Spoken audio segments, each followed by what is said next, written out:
Okay, today's tutorial is on how to clean up kerf marks or an ugly cut from the table saw. The reason one might get an imperfect cut on the table saw is if when you're pushing your wood through, you come away from the fence. That is not ideal. Ideally, the wood stays against the fence through the entire cut, but occasionally it sways away a little bit and you will get an ugly-ish edge on your board. For our cutting board project, you want very tight glue joints. You don't want any gaps, well, for any project. So if you have any gaps from the table saw on your board, you can clean it up on our jointer, which I'll show you in a minute. And another thing that you're going to want for your project are some narrow strips in the cutting board, because that's pretty. So the first thing I'm going to show you is how to cut narrow strips on the table saw. There are two options.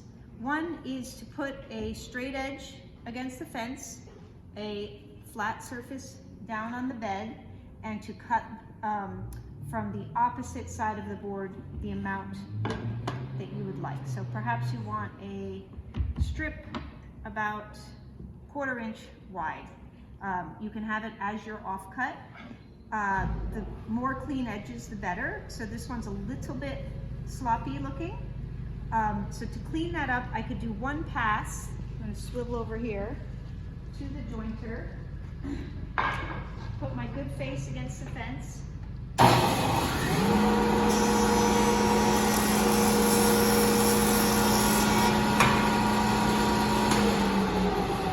Now I have a perfectly straight, clean edge.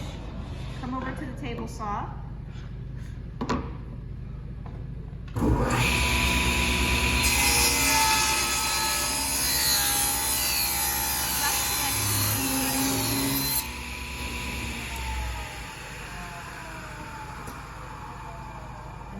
Turn the dust collection on.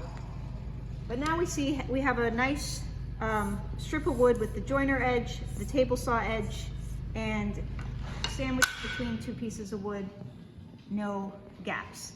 Another way to cut narrow strips on the table saw is to set the fence the amount you want. It's a little more dangerous, obviously, because you have such a narrow space, but you are allowed to cut through a push stick. So if I take that same board, another good edge up against there, and I make sure the blade comes above the board, but not too much because I'm going to cut through my push stick, and I think I'll take an older push stick that's already compromised. People have done that. Procedure is the same.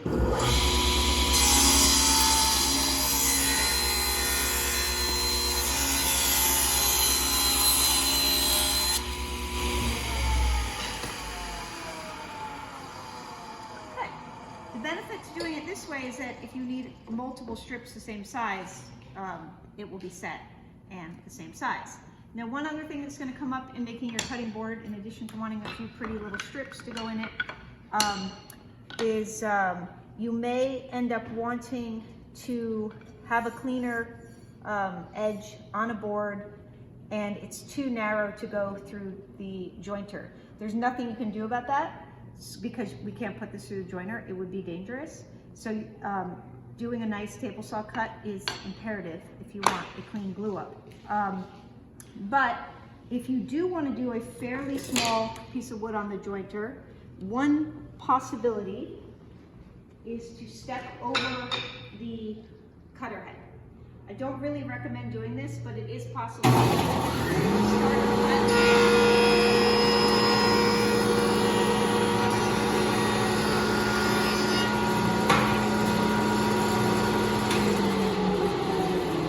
Ideal.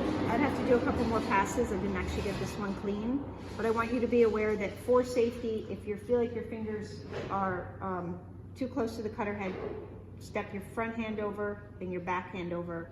Never have your fingers run over the cutter head on a narrow board like that.